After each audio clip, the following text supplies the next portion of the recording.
Hello दोस्तों, नमस्कार। मैं अजय स्वागत करता हूँ आपके अपने परिवार एजे एजुकेशन लैब। कैसे आप सब? आशा है कि आप सब अच्छे होंगे।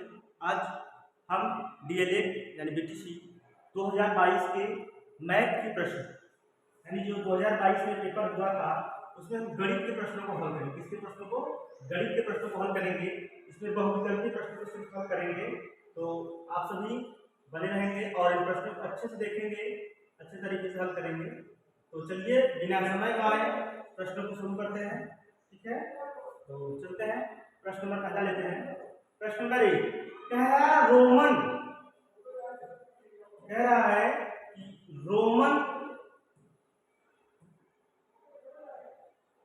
रोमन अंक में इस संकेत की पुनरावृत्ति नहीं होती। रोमन नंबर पता आपको? तो कह रहा ऐसा कौन सा इसका नंबर है, क्या x की पुनरावृत्ति नहीं होती है?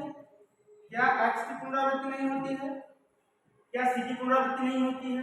या i की या l की पुनरावृत्ति? देखिए x की पुनरावृत्ति होती है, क्योंकि x क्या होता है? 10 का मान होता है और 20 का मान क्या होता है? डबल x होता है। तो इसकी पुनरावृत्ति होती है, तो ये तो हमारा आंसर नहीं हो सकता। अच्छा, c का देखिए, 100 का c होता है ना, और 200 का क्या होता है? Roman number. इसका तो नंबर होता है डबल सी। क्या होता है? डबल सी होता है। ठीक है ना, सी सी, यानी इसकी पुनरावृत्ति हो रही है, तो ये भी हमारा आंसर नहीं होने वाला है। अच्छा, आई की देखिए, आई क्या है? 1 का रोमन नंबर है, और 2 का रोमन नंबर क्या होता है? डबल आई होता है। 3 का ट्रिपल आई होता है, यानी इसकी पुनरावृत्ति हो रही है, तो ये भी नहीं होगा। बचा हमारे पास क्या ऑप्शन? Option L. और एल किसका रोमन नंबर है? एल किसका है बेटा? एल 50 का रोमन नंबर है। ठीक है ना, और इसकी पुनरावृत्ति नहीं होती, कहीं भी नहीं होती। ठीक है ना, समझ गए ना? एल की पुनरावृत्ति होती है और न ही डी यानी 500, इसकी पुनरावृत्ति नहीं होती। ठीक है ना, चलते हैं नेक्स्ट क्वेश्चन पे। और इस प्रश्न का जो सही विकल्प होगा वो क्या होगा? ऑप्शन नंबर चौथा है, क्या होगा? एल। ठीक है ना, चलते हैं अगले प्रश्न पे। प्रश्न नंबर 2 कह रहा है संख्या 70 या संख्या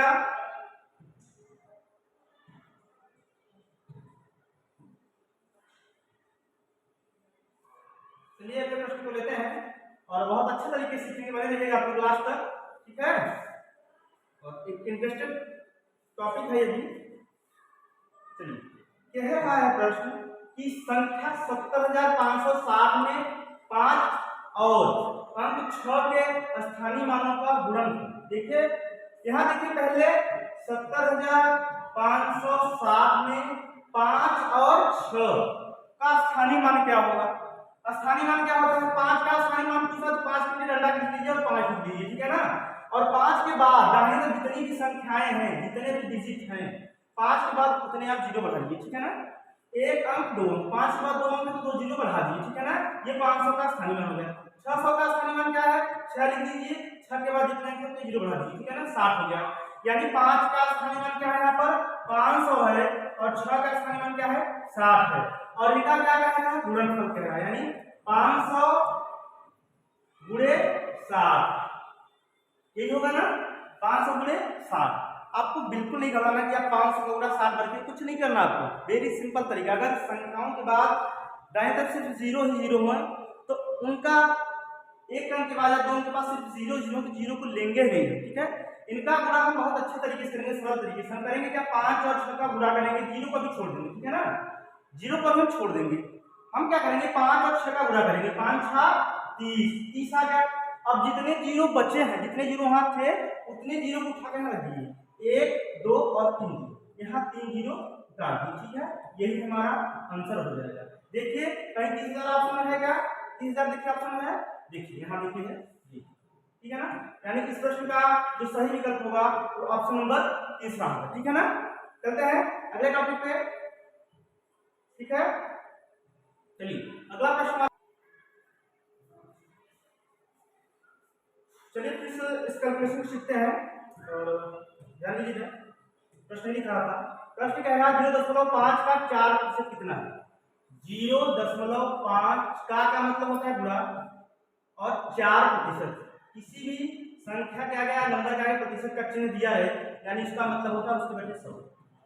अगर कहीं भी a प्रतिशत है, ये परसेंट है, तो इसका मतलब होता है a बटा 100, ठीक है ना। ये इसका कंसेप्ट होता है। तो 4% का मतलब 4 बटा 100, 4 बटे आप 100 लिख दीजिए, ठीक है ना। अब क्या करिए, पहले आप 5 और 4 को गुणा कर दीजिए, ठीक है। 0.05 का 4 में गुणा कर दीजिए, 4 करने कितना होगा 20 हो जाएगा। दशमलव छोड़ दीजिए। अब दशमलव कितने अंक के बाद है, 1 अंक के बाद है, तो यहाँ 1 अंक के बाद दशमलव लगा दीजिए, यहाँ लगा दीजिए, तो क्या हो जाएगा, यहाँ 2 आ जाएगा, ठीक है ना। इस तरह से यहाँ 2/100 हो जाएगा। और 2/100 को अगर आप भिन्न बदलेंगे तो क्या हो जाएगा,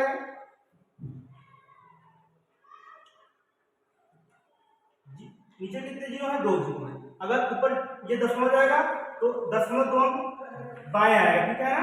तो 1 तो 2 हो गया, 1 अंक, दूसरा अंक, यहाँ आप जो दशमलव लगा के यहाँ लगा देंगे, ठीक है। ये हमारा आंसर हो जाएगा, ठीक है ना। देखिए विकल्प में कहीं ऐसा है क्या, ये ऑप्शन नंबर बी, ठीक है ना। तीसरे प्रश्न का विकल्प दूसरा सही है, ठीक है। चलते हैं नेक्स्ट प्रश्न पे। प्रश्न नंबर 4, प्रश्न नंबर 4 कह रहा है दो संख्याओं का मौसम 35 है और लस 525 है, उनमें से एक संख्या 175 है, तो दूसरी संख्या क्या है। इसका एक फॉर्मूला होता है, लस मस का होता है लस गुणे मस, लस गुणे मस बराबर पहली संख्या गुणे दूसरी संख्या, ठीक है ना। ये इसका फॉर्मूला है और इस फॉर्मूले को आप रखिए, इसको बस आपका सॉल्व हो जाएगा, ठीक है ना। तो कह रहा है दो संख्याओं का मस है, ठीक है। लस कितना है 525 है और मस कितना है 35 है, गुणे 35 कर दीजिए, बराबर क्या है, पहली संख्या क्या है 175 है और दूसरी संख्या में निकालने के लिए बोला है, ठीक है ना। तो गुणे दूसरी संख्या को x मान लेते हैं, ठीक है ना। अब चाहे यही सॉल्व कर लीजिए और चाहे आप कैसे कर लीजिए, ठीक है ना। चलिए काटिए, 35 से काटिए, 35 से 35 काट लीजिए और इसको काटिए, 35 में 70, 35 से 105, 35 से 40, 35 पंजे 500 और 175 5 कट जाएगा। अब इस 5 से इसको काट दीजिए, 5 दहा में 50, 2 बचा इसको दिया, 5 बचे 25, यानी इस प्रश्न का उत्तर आएगा जी, यानी x बराबर क्या आ जाएगा 105। ये क्या है हमारी, ये दूसरी संख्या, क्या है दूसरी संख्या, ठीक है। देखिए 105 का विकल्प में दिया है क्या, 105 विकल्प चौथे में दिया है, इस प्रश्न का चौथा विकल्प सही होगा, ठीक है ना। चलते हैं अगले प्रश्न पे। तो अगला प्रश्न देखिए, अगला प्रश्न क्या कह रहा है,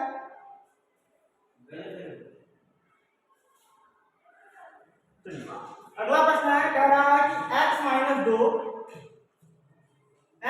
2 बराबर 1, तो 3x plus 5, 3x plus 2, sorry यहाँ थोड़ा सा क्वेश्चन डाउट लग रहा है, 3x, ये 2 नहीं होना चाहिए, या 3x होना चाहिए, ठीक है। तो इसको थोड़ा सा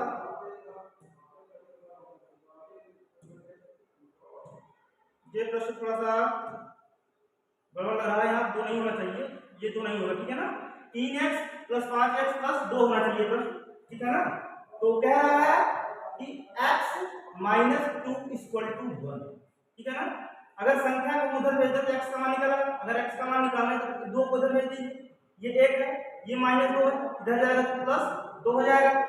अब x की वैल्यू निकाल लीजिए, फाइंड कर लीजिए, 2 और 1 3, ये x की वैल्यू है, ठीक है ना।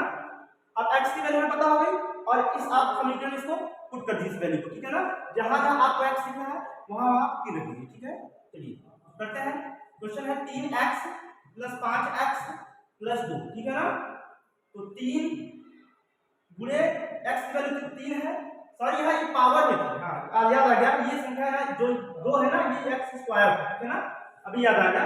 तो 2 गुणे क्या करेंगे 3 की पावर 2 कर देंगे, यहाँ पावर तो पावर लगाएंगे, प्लस करेंगे 5 गुणे 3 प्लस 2, ठीक है ना। अब प्रश्न का उत्तर सही आ जाएगा, देखिए 3 हो जाएगा, 3 का स्क्वायर क्या होगा, 3 का 9 प्लस 5 ये 15 और प्लस 9 और 9 3 27 प्लस 15 और प्लस 2, ठीक है ना। तो 2 और 5 7 7 7 14 के 4 ऐसे लगा 1 और 1 2 2 2 4, देखिए 44 इस प्रश्न का सही विकल्प है। कहीं 44 है क्या, बिल्कुल दूसरे ऑप्शन में ये विकल्प दिया गया है। तो तो इन 5 प्रश्नों को हम अच्छे से आज सॉल्व किए हैं। अगर आपको कोई भी डाउट हुआ तो आप कमेंट बॉक्स में जरूर करिएगा, और ऐसे ही सीखना है तो आप इस चैनल से बने रहेंगे। ठीक है, धन्यवाद।